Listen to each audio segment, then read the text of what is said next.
Vamos lá. Bom, deixa eu colocar aqui no começo. Então, qual é a matéria que vai cair na nossa prova? A matéria que vai cair na nossa prova é transformações gasosas e as leis da termodinâmica.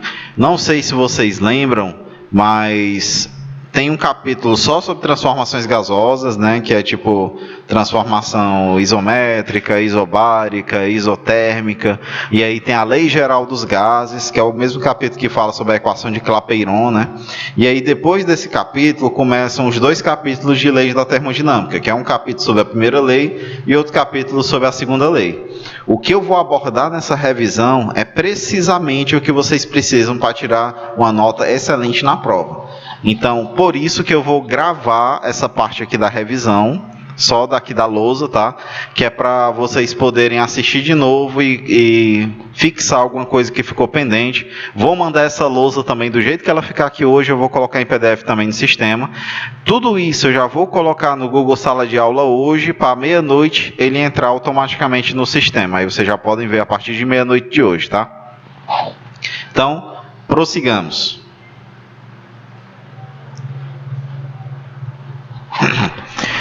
Naquele capítulo que eu falei, que é sobre transformações gasosas, a única coisa que importa dele é essa equação aqui, que é o que nós chamamos de lei geral dos gases ideais. P1V1 sobre T1 igual a P2V2 sobre T2. Aqui embaixo, professor, tem a P0 e aqui tem a PF. O senhor está falando 1 e 2, você pode botar o que você quiser aqui embaixo. O importante é que PV sobre T igual a PV sobre T. No estado anterior é igual ao estado final. Isso aqui é como se fosse o estado inicial, isso aqui é como se fosse o estado final. Como isso funciona nas transformações? Por que eu estou dizendo que você só precisa... Oi? Perdão pela interrupção, é que não está apresentando. Opa, só um instantinho. Pequena falha aqui dos bastidores. Pronto. Agora deu? Sim, agora sim. Beleza pura, me perdoem. Vamos lá. Então, isso daqui é o estado inicial, P0, V0, T0, e isso aqui é o estado final, PF, VF, TF.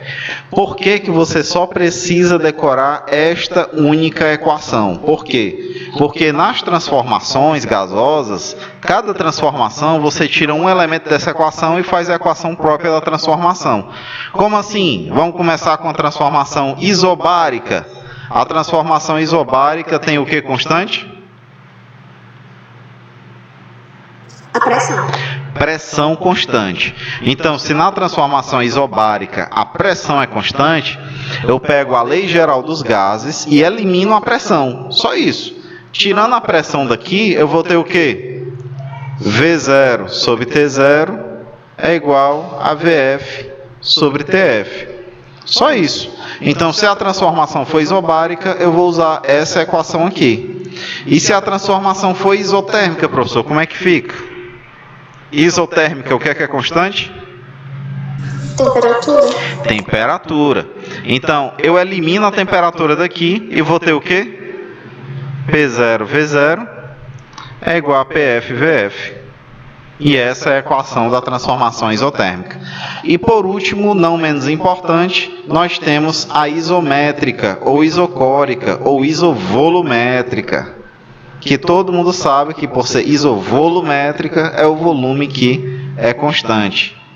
Então, se o volume é constante, como é que fica a minha equação? Tira o volume da equação, fica P0 sobre T0 igual a PF sobre TF. E assim você tem um conjunto de 3 equações para todas as 3 transformações principais. Existe alguma transformação além dessas 3? Existe a transformação adiabática, né? Mas a transformação adiabática não tem uma equaçãozinha específica, tá? Só quem tem equação específica são essas 3 aqui. A única equação que aparece de específica na transformação adiabática, a gente vai falar já, que é já usando a primeira lei da termodinâmica. Não se preocupem que ainda tem uma parte detalhando cada uma dessas transformações, tá? E quais as consequências para cada uma delas. Então, uma questão parecida com o que pode ser, quem sabe, né, que caia, certo? Questão da PUC. Qual o volume ocupado a 2 atm de pressão por certa massa de gás ideal que sofre transformações isotérmicas conforme o gráfico? Eu já vi aqui que deu um bug, ó, que é o bug aqui o bug do objeto aqui. Então, ele quer saber qual é o volume quando nós temos uma pressão de 2 atm, tá? Como é que eu vou resolver isso?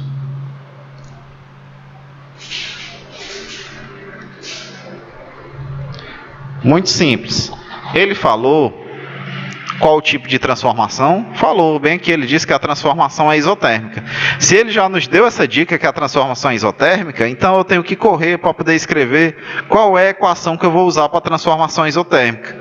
De acordo com o slide anterior, a equação que eu preciso para uma transformação isotérmica é essa daqui. P0V0 igual a PFVF. Então, já vou escrever aqui do lado. Como ela é isotérmica, consequentemente, P0V0, apareceu um 6 aqui, né? Igual a PFVF. Beleza, vamos lá. Quais são os pontos aqui do meu sistema? Ele estava bem aqui, né, no ponto 0, e foi bem para cá, que é o ponto F, certo? Nós sabemos tudo sobre o ponto 0, mas sabemos pouco sobre o ponto F. Quanto é que é a pressão P0? Ou seja, a pressão quando ele estava no estado 0. Se você olhar aqui no estado 0, a pressão era 6. Então, nós temos 6, qual unidade? ATM, está dizendo ali em cima. 6 ATM. Qual é o volume no estado 0? É só olhar aqui embaixo. O volume no estado 0 é 42. Qual a unidade? Está dizendo aqui, ó, centímetros cúbicos. No outro estado, qual é a pressão? Note que o gráfico não está dando aqui qual a pressão, mas a questão falou. A questão diz que no último estado a pressão era 2 atm. Isso aqui é uma forma bem simples, né, de tentar atrapalhar o indivíduo, né? Porque como ele não colocou no gráfico qual a pressão, aí tem gente que ia querer marcar essa aqui, ó. Impossível calcular, porque faltam dados, olha. Mó mentira, né?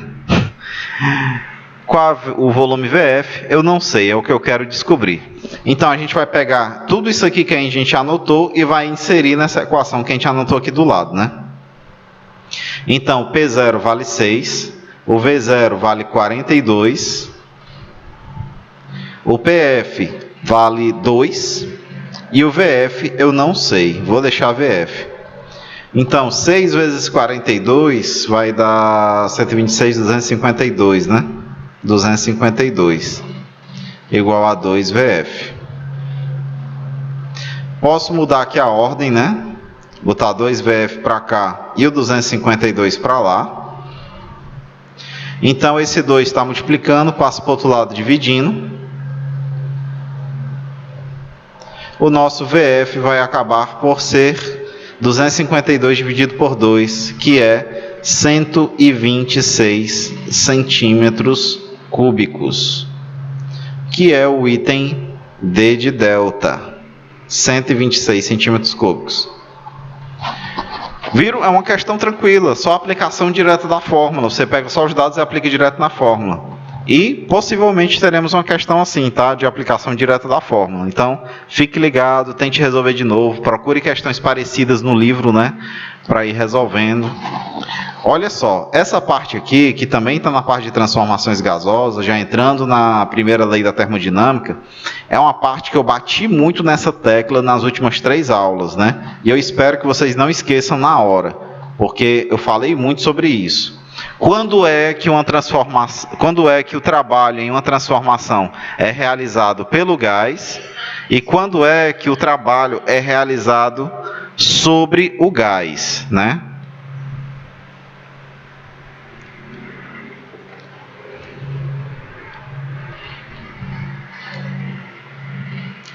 Então, Como é que eu devo saber disso? É só lembrar daquele bizu que eu falei.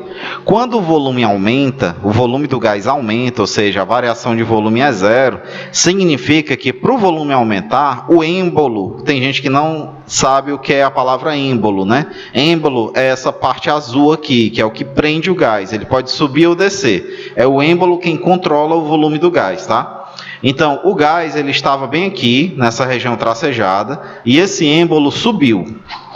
Quando o êmbolo subiu, significa que o volume do nosso gás aumentou. Se o volume aumentou, o ΔV fica positivo, porque o ΔV é volume final menos o inicial. Então, o volume final fica maior que o inicial, então o ΔV é positivo. Como o trabalho é igual a pressão vezes variação de volume, se o ΔV for positivo, o trabalho também é positivo. É o que diz aqui, ΔV positivo, trabalho positivo. O que é que eu tenho que decorar nessa história toda? Quando o volume aumenta, o trabalho é realizado pelo gás. Por quê? O êmbolo subiu, então foi o gás que empurrou esse êmbolo para cima. Quando o volume diminui, o que acontece? O gás estava bem aqui e de repente o êmbolo desceu. O êmbolo não consegue descer sozinho, alguém tem que empurrar aqui em cima.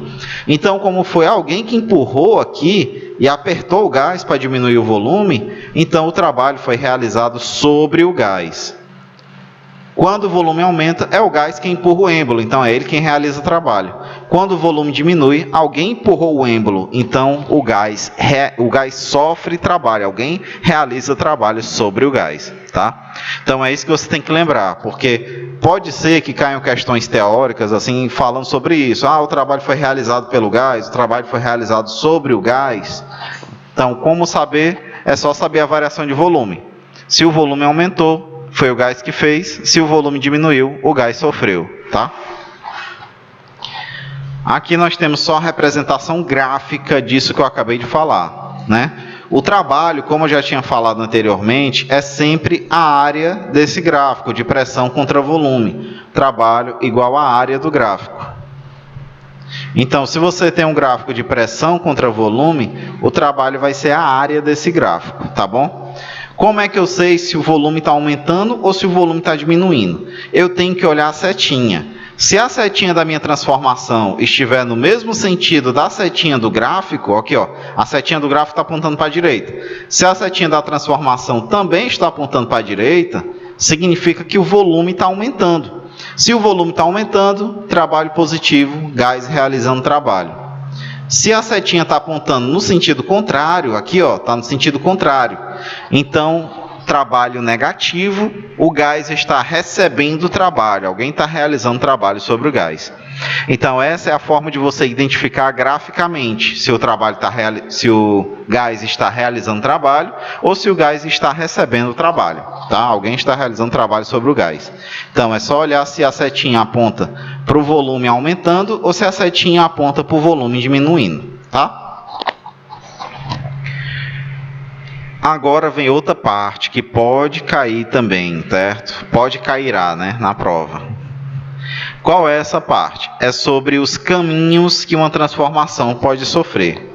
Esse exemplo aqui é um exemplo que eu até já resolvi com vocês, né, aqui no Google Meet, mas vou resolver novamente com mais detalhes, que é para não fugir na hora da prova, vocês não esquecerem de como funciona isso daqui.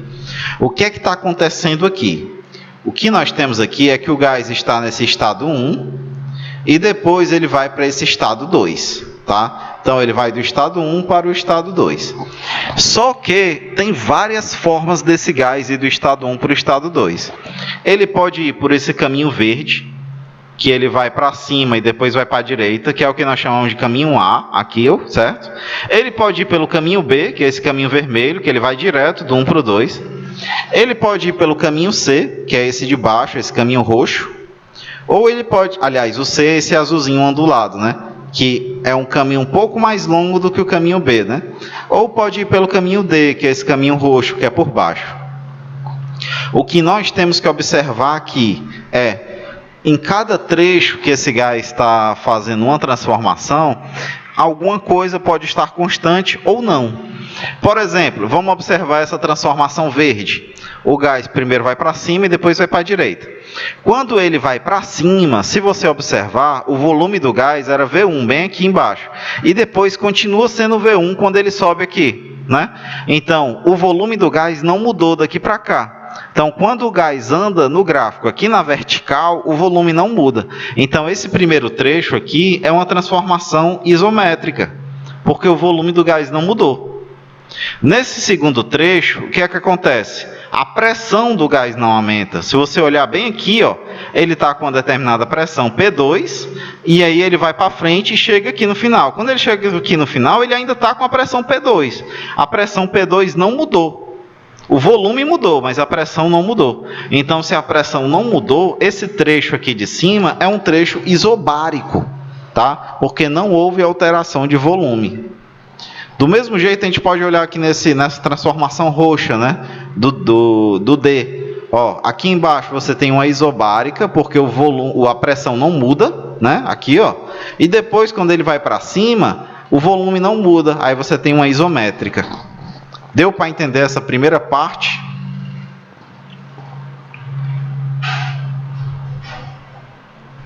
Exatamente, viu, Nayara? Quando o enunciado fala que o gás se expande, o volume aumenta. E quando fala que o gás é comprimido, o volume está diminuindo, tá? Então, isso aí já vale dessa forma mesmo. Ficou alguma dúvida nessa parte aí das transformações, para identificar o tipo de transformação?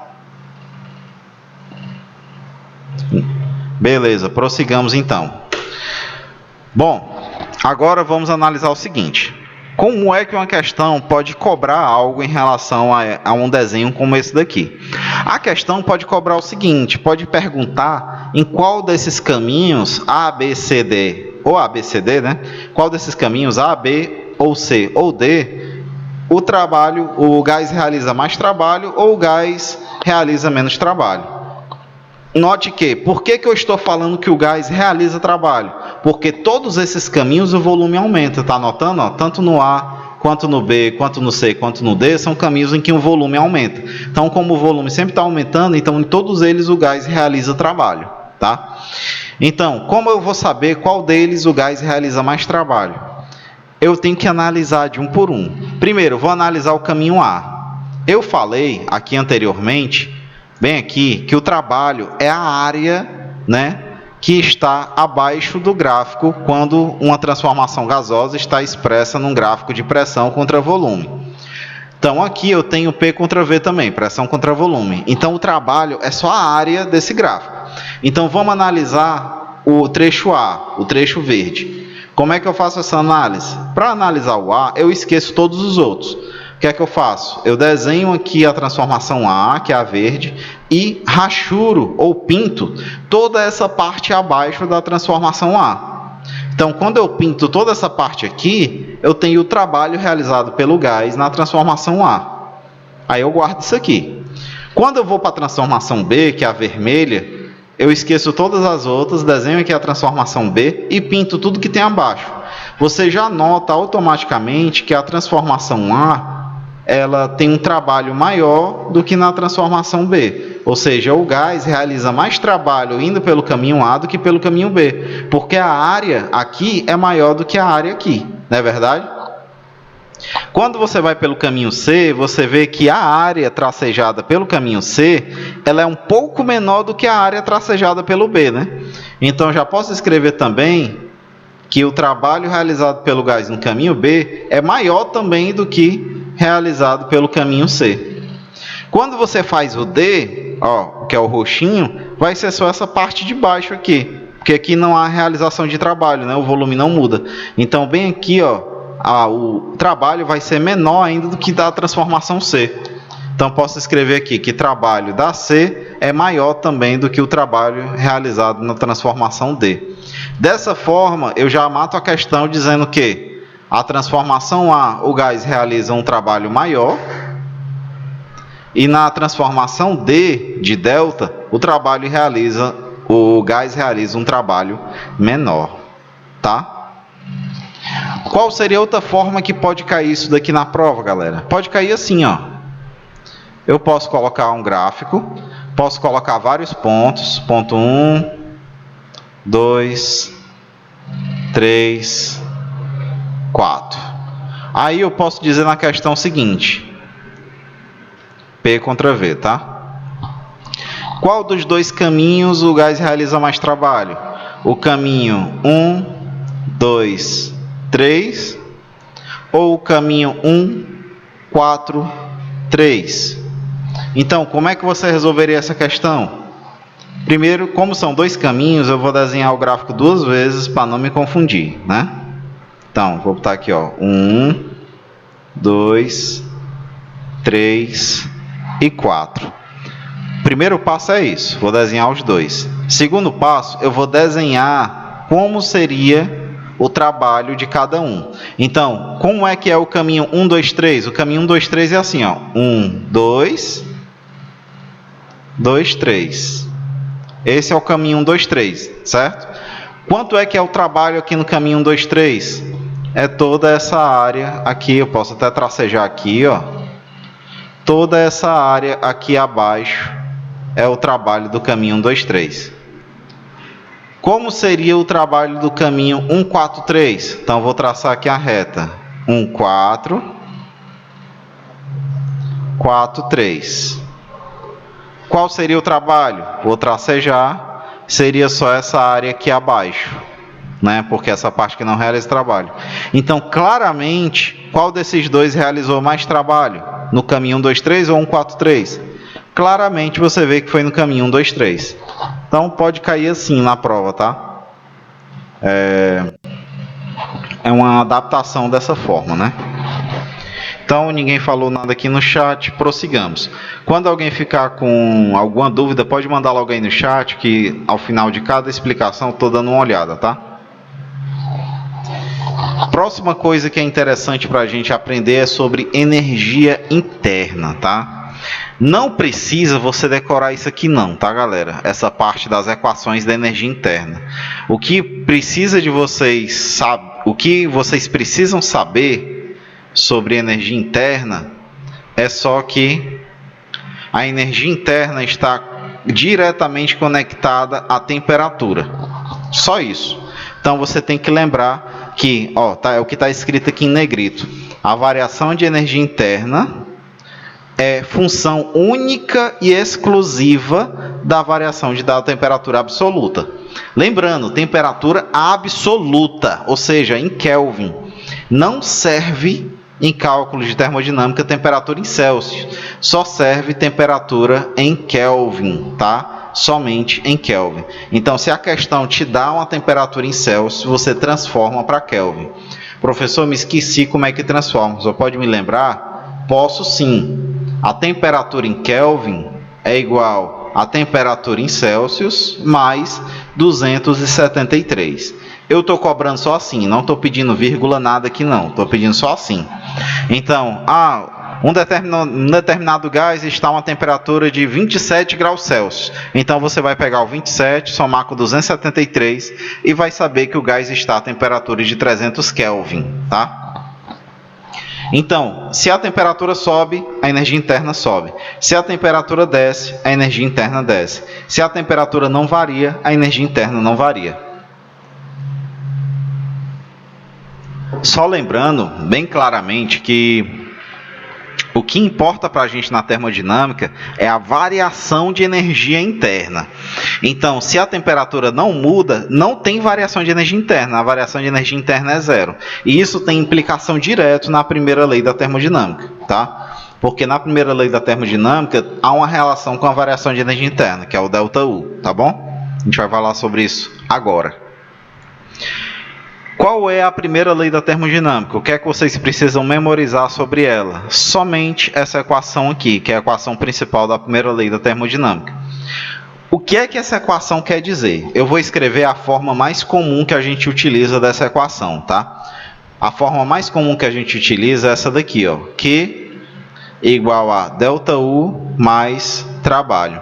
Eu só peguei esse trabalho e passei para o lado de lá. E fica assim. Vocês podem decorar ela assim que fica melhor. O que é que essa equação quer dizer? Todo o calor que é colocado em um sistema, uma parte desse calor é convertida em energia interna, ou seja, uma parte desse calor aumenta ou diminui a temperatura do sistema, e outra parte é transformada em trabalho. É isso que essa equação quer dizer. Então, não tem como todo o calor do seu sistema ser transformado em trabalho. Uma parte vira energia interna e é perdido para o sistema, né? Ele serve para alterar a temperatura do seu sistema. Existe alguma forma de eu não mudar a energia interna do sistema? Sim, você pode, em laboratório, criar um ambiente controlado em que a temperatura não muda. Então, se a temperatura não mudar, não temos variação de energia interna. Quando isso acontece, quando isso aqui for zero, a variação de energia interna, eu vou ter que todo o calor do meu sistema vai ser integralmente convertido em trabalho. Tá? Todo o calor que eu jogo no sistema vai ser convertido em trabalho. A gente vai falar sobre isso já já quando for especificar as transformações, tá? Quais são as transformações? A primeira transformação, que ficou faltando aqui o nome, né? É a transformação isobárica, tá? Na transformação isobárica, a pressão não muda, então a pressão fica constante, ΔP igual a zero.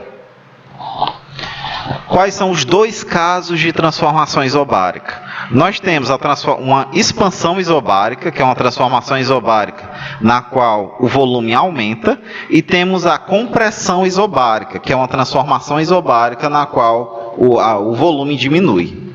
Então, quando o volume aumenta, o que acontece? O trabalho é positivo, porque o trabalho depende diretamente do ΔV. Se o ΔV for positivo, o trabalho é positivo. Se o trabalho é positivo, como também vai haver um aumento de temperatura, a energia interna também é positiva. E o trabalho e a energia interna sendo positivos, tem como consequência que o calor gerado pelo sistema também é positivo. Professor, eu tenho que decorar tudo isso? Não. Só se lembre do seguinte: quando o gás está numa transformação isobárica e o volume aumenta, o calor que é cedido, o calor que é gerado no sistema, né, que é colocado no sistema pelo meio externo, é positivo, ou seja, o sistema sempre recebe calor do meio externo. Então, se a transformação foi isobárica e o volume do gás aumentou, significa que esse sistema está recebendo calor do meio externo, está roubando o calor do meio externo, pode se expressar assim também. Da mesma forma acontece na compressão. Se o volume do gás está diminuindo, se você está comprimindo ali o sistema, significa que o calor é negativo, ou seja, o sistema está perdendo calor para o ambiente, tá? Professor, o senhor tem algum exemplo sobre isso daí? Tenho dois exemplos. Primeiro exemplo, como é que é uma expansão isobárica? A expansão isobárica acontece quando você pega um desodorante daquele spray, né? Desodorante aerosol, e aí você aperta. Quando você aperta, o gás que estava comprimido ali dentro do desodorante vai se expandir, vai ser liberado, né? Que é o gás que está com aquele cheiro lá, né? Que vai para a nossa axila. Então, quando esse gás é liberado, você sente na lata do desodorante que a lata fica geladinha. Por quê? Porque o gás que está ali dentro, ele está roubando calor do meio externo. Ele recebe calor do meio externo, porque ele se expandiu. O caso contrário é quando você pega uma bola de futebol, qualquer bola, conecta a bomba nela e começa a encher. Ou então, pode ser bola, pode ser um pneu, né? Pode fazer um experimento. Quando algum conhecido seu parar o carro e for calibrar o pneu, for encher o pneu, né, na bombinha, você pega lá no pneu para você sentir. Pega no pneu que você vai sentir que quando o pneu está enchendo, que a pressão lá dentro está, que o volume está sendo comprimido, né, você vai sentir que o pneu vai aquecer, né? Porque você tem ali... Não, acho que esse exemplo não foi muito legal, né? Deixa eu ver se tem algum exemplo interessante sobre compressão. Porque normalmente o exemplo que a gente pode dar, a gente nem consegue sentir muito bem a mudança de temperatura.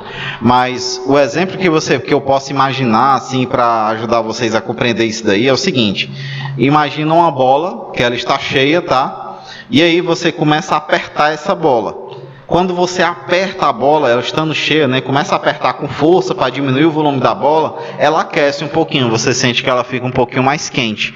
Eu não sei se vocês conseguem realizar esse experimento, né, porque nem todo mundo tem força suficiente para apertar a bola, para comprimir a bola, né? Alguém falou aqui no chat: o que me confunde Foi a Nayara. É que quando chega as regrinhas de expansão ou compressão, as transformações, é muita coisa. Não, ô Nayara, é só lembrar o seguinte: se na questão falar sobre expansão, o volume do gás está aumentando. Se falar de compressão, o volume do gás está diminuindo. Daí você já vai tirando as consequências do que está acontecendo. Se for uma expansão isobárica, o volume do gás está aumentando, mas a pressão está constante. Se for uma expansão isotérmica, o volume do gás está aumentando, mas a temperatura está constante. Tá? Então tem que só as palavras expansão e compressão vão ficar sempre associadas ao volume, tá bom? Próxima transformação, transformação isométrica ou isovolumétrica. Então, quando não há variação de volume, a primeira consequência que nós temos é que o trabalho é zero, porque trabalho é pressão vezes variação de volume. Então, se a variação de volume é zero, ou seja, a transformação é isométrica, o trabalho também é zero. Então, a primeira consequência que nós temos é essa. E a segunda consequência é que todo o calor que você tem recebido ou cedido pelo sistema é integralmente convertido em variação de energia interna. Ou seja, se o sistema está, se a temperatura do sistema diminui, ou seja, a variação de energia interna é negativa, o calor também fica negativo e o sistema começa a receber calor de fora. Se a temperatura do sistema aumenta, o calor fica positivo, o sistema começa a jogar calor fora, tá? Então a consequência que nós temos é, quando a transformação é isovolumétrica, mas a pressão aumenta, né, o calor é positivo. Quando a transformação é isométrica, mas a pressão diminui, o calor é negativo. Ou seja, se a pressão aumenta, o sistema começa a liberar calor. Se a pressão, aliás, o sistema começa a receber calor, a absorver calor. Se a pressão diminui, então o sistema começa a liberar calor. Graficamente funciona assim, ó. Ele está na pressão mais baixa, vai para uma pressão mais alta, calor positivo. Ele está na pressão mais alta, desce para uma pressão mais baixa e fica com calor negativo. Deixa eu ver se tem alguém falando algo aqui no chat. Não. Então, tudo ok. Prossigamos. Transformação isotérmica. A transformação isotérmica ela é bem bacana, porque é a única transformação que só pelo gráfico você já sabe que ela é isotérmica. Porque se você notar nas outras aqui, a isobárica eu não coloquei o gráfico, né? Mas é um gráfico parecido com essa aqui, tá? Então, na isovolumétrica e na isobárica, os gráficos são retas. Na isobárica, o gráfico é assim, ó. Se você fizer um gráfico de pressão contra volume numa isobárica, pressão contra volume, vai ser assim, ó. Ele vai do ponto A para o ponto B. Ele vai seguir uma reta em relação à pressão, porque a pressão não muda, entendeu? Então, na isobárica fica uma reta. Quando você olha aqui na isovolumétrica, né? Quando você faz um gráfico de P contra T, fica uma reta também. E se você fizer um gráfico de P contra V, também fica uma reta, tá? Na isovolumétrica, num gráfico de P contra V, ela fica assim, ó. Tá no estado A, vai para o estado B, segue uma reta vertical, que não ficou muito vertical aqui, né? Segue uma reta aqui vertical, tá? É uma reta também. A única que não é uma reta é a transformação isotérmica, que forma essa curva aí, que eu já falei para vocês, que é uma curva hiperbólica, né? Uma hipérbole, né? Então, sempre que tem essa curva, você já identifica automaticamente com a transformação isotérmica. Qual a consequência direta de uma transformação isotérmica? É o que a gente estava falando há algumas lousas atrás, que na transformação isotérmica, a variação de temperatura é zero, porque a temperatura é igual no começo e no final. Consequentemente, a variação de energia interna vai ser zero. Então, na primeira lei da termodinâmica, em que calor é igual a ΔU mais trabalho, você vai ter que isso daqui é zero, e todo o calor recebido ou cedido pelo sistema vai ser convertido integralmente em trabalho, realizado pelo gás ou sobre o gás, dependendo do sinal aqui do calor, né? Então, a transformação isotérmica só traz essas consequências aí, tá? Por fim, a última transformação, que é a transformação adiabática. O que é uma transformação adiabática? é uma transformação em que não há trocas de calor. Então, se você jogar aqui o Q igual a zero, na primeira lei da termodinâmica, você vai ter que ΔU igual a menos trabalho, tá? Então, se não há trocas de calor com o ambiente, se o sistema não troca calor, professor, só pode me dar um exemplo de transformação adiabática? Posso sim, a garrafa térmica. A garrafa térmica é um sistema feito para não trocar calor com o ambiente, tá? Você tem um café ali dentro quente, esse café está aquecendo um gás que está lá dentro. O interessante é que o café vai evaporando lá dentro, vai evaporando a água quente, né, do café e vai comprimindo o gás lá, porque o volume do gás tenta aumentar, mas não tem para onde aumentar, então a pressão aumenta. Então ali você tem uma transformação adiabática, porque não há troca de calor, e ao mesmo tempo você tem uma transformação isovolumétrica, porque a garrafa de gás não pode aumentar o volume do gás, né? Galera, só um segundinho, tá?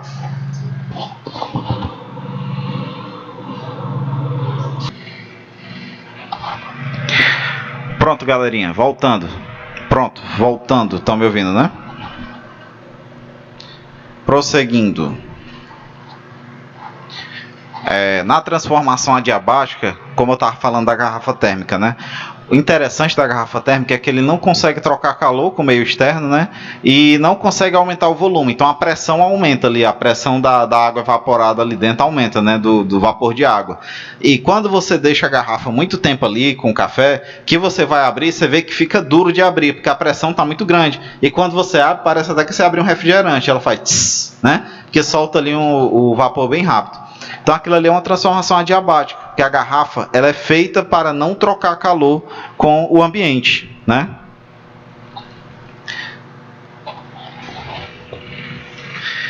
Pronto, essa parte aqui é interessante para a última matéria, né? Que é a parte de transformações cíclicas, que está diretamente conectado com a segunda lei da termodinâmica, né? O que é uma transformação cíclica? Transformação cíclica é uma transformação na qual o gás sai de um estado, dá uma volta pelo planeta e depois volta para o mesmo estado. Então nota que ele sai aqui do ponto C, vai para A, depois vai para B, depois volta para C. O interessante da transformação cíclica é que você não sabe onde ela começa e nem sabe onde ela termina. Se eu perguntar para vocês, o gás começou do A, foi para o B, depois foi para o C? Ou ele começou do B, foi para o C, depois foi para o A? Ou ele começou do C, depois foi para o A, depois foi para o B? Ninguém sabe. Porque ela é cíclica, ela é um ciclo fechado. Ninguém sabe onde começa nem onde termina. O que nós sabemos é que no ponto onde ela começa é o mesmo ponto onde ela termina. E o mais importante de uma transformação cíclica é que a temperatura na qual a transformação se inicia é a mesma temperatura na qual ela termina. Ou seja, a variação de temperatura numa transformação cíclica é zero. Ou seja, não há variação de energia interna também. Consequentemente, na transformação cíclica, nós temos que todo o calor trocado é integralmente convertido em trabalho, tá? Calor igual a trabalho. Então, isso aqui é importante porque pode cair alguma questão, né? Um tipo de pegadinha, né? Falando sobre pedindo trabalho, em outro item pedindo calor, sendo que os dois são o mesmo valor. Lembra que a gente resolveu até alguma questão que caía assim, né? Ele perguntava quanto era o calor trocado, e em outro item ele perguntava qual era o trabalho realizado pelo gás. Sendo que como a transformação é cíclica, os dois valores são iguais. É o mesmo valor.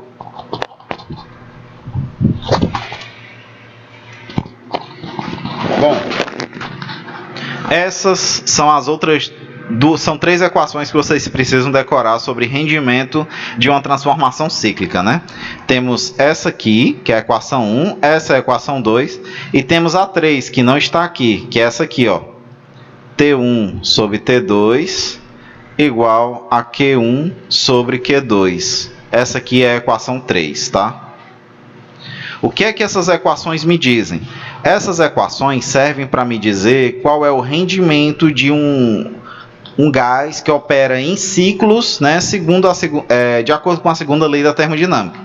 O que é que diz a segunda lei da termodinâmica? Não tem como você construir uma máquina térmica que opere em ciclos, que transforme integralmente todo o calor que ela recebe em trabalho. Não tem como você fazer isso. Então, pela segunda lei da termodinâmica, todas as máquinas térmicas têm que ter essa configuração aqui, ó. Tem que ter uma fonte quente. Essa fonte quente vai transformar parte desse calor em trabalho e outra parte desse calor vai ser convertida vai ser perdida, né, para a fonte fria, tá? Vai ser cedida aqui para a fonte fria. Então, é isso que diz a segunda lei. O calor total que você tem na fonte quente tem que ser igual ao trabalho que a máquina realiza mais um calor que a máquina perde para a fonte fria, né? Então, isso daqui é a equação geral da segunda lei, né? Pode ser assim, Q1 igual a T mais Q2. Eu acho melhor escrever assim, ó, que você já especifica quem é que é a quente, quem é que é a fria, tá? E a última matéria mesmo que pode cair é isso daqui. O que é entropia? É o nível de desorganização de um sistema, né? Então, eu posso perguntar em alguma questão, tipo assim, pessoal, qual dos dois sistemas tem uma entropia maior? Um copo de água ou uma pedra de gelo? Aí você vai parar para pensar, bom, o copo de água está no estado líquido, já o gelo está no estado sólido. Como a água no estado líquido, as moléculas têm mais liberdade do que o gelo no estado sólido, então eu diria que a água tem uma entropia maior do que o gelo, porque a entropia é o nível de desorganização do sistema, o nível de liberdade do sistema. É tipo quão livre o sistema está para sofrer transformações, né? Então, quando eu perguntar sobre entropia, você tem que pensar nisso. Qual dos dois sistemas tem uma maior liberdade?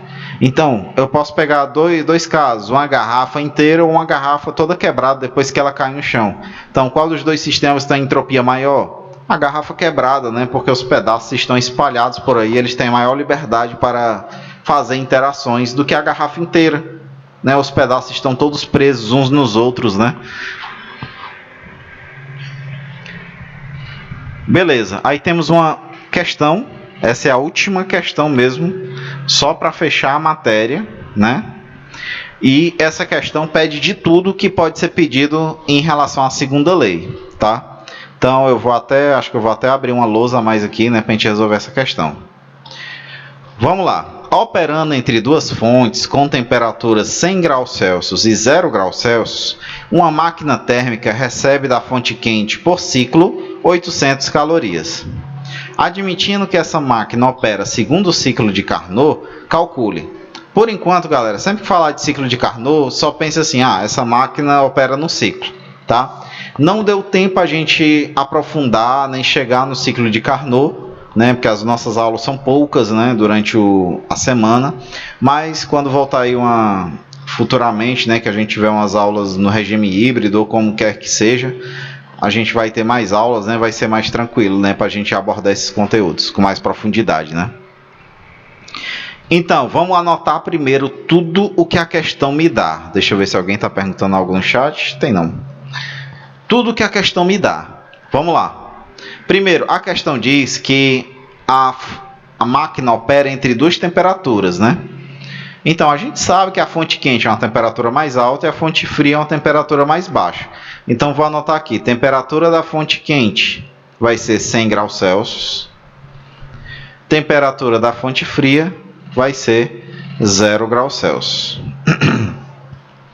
O que mais eu posso anotar? A máquina recebe da fonte quente por ciclo 800 calorias de calor. Então, a quantidade de calor que a fonte quente envia para mim a cada ciclo são 800 calorias. O que é que a questão quer? Quer o rendimento, quer o trabalho em joules que ela realiza por ciclo e quer a quantidade de calor que a máquina rejeita para a fonte fria. Quer tudo, né? Quer tudo. Então, ele só deu essas três coisas e quer tudo. Vamos embora resolver essa questão, né? Vou reescrever aqui os dados. Temperatura da fonte quente, 100 graus Celsius. Temperatura da fonte fria, 0 graus Celsius. Ficou feio, rapaz.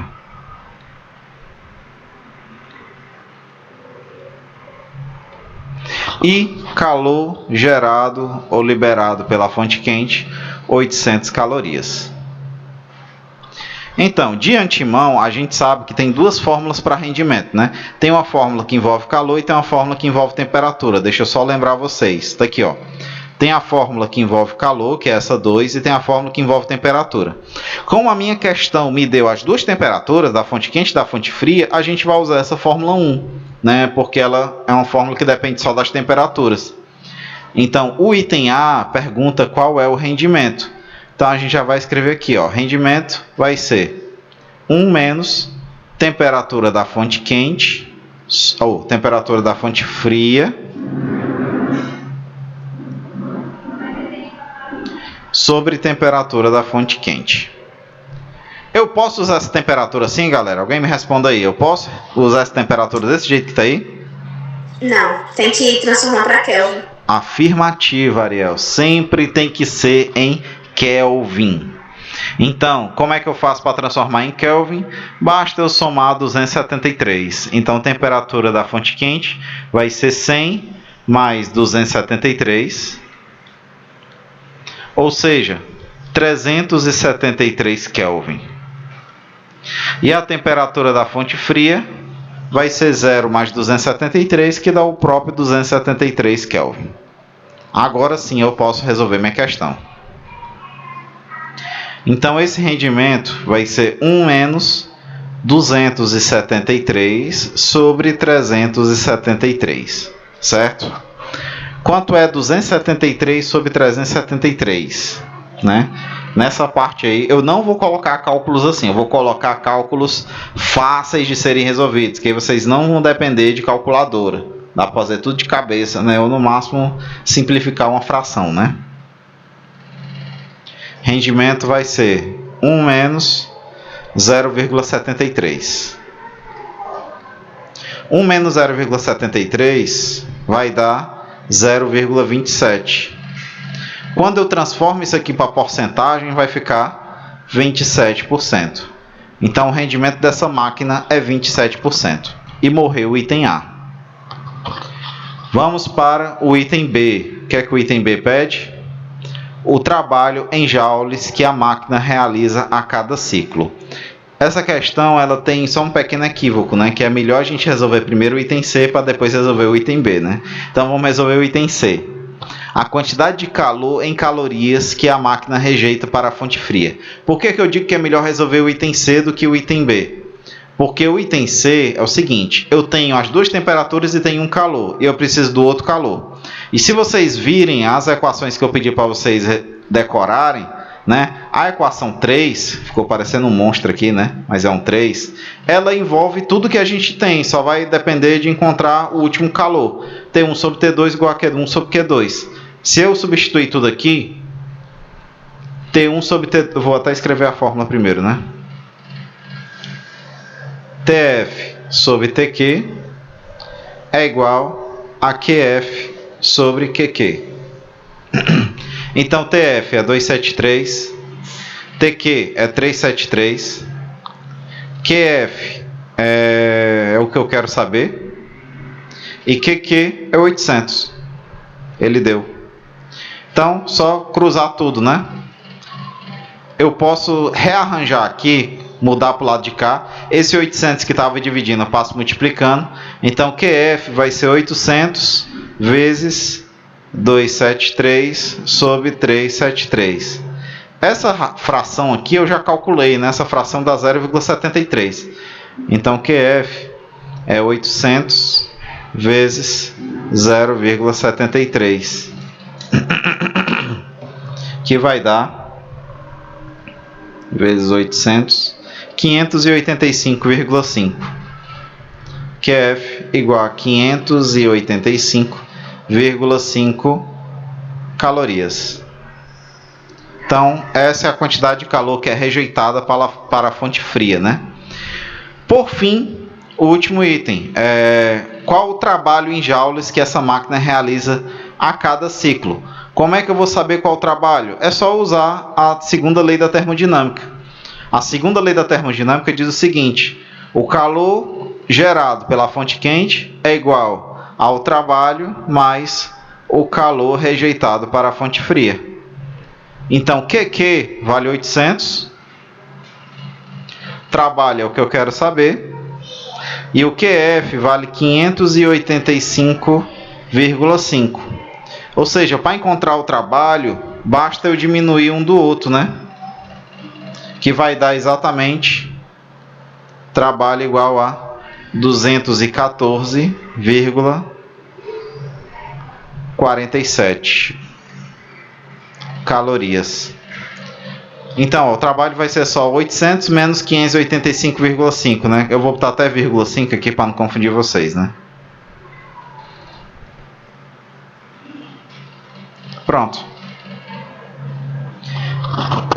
Está resolvida a nossa última questão, que tem um grande potencial, né, de cair aí na nossa prova, assim, grande potencial de cair parecido com isso, né, envolvendo tudo da segunda lei, tá? Eu vou encerrar aqui a gravação.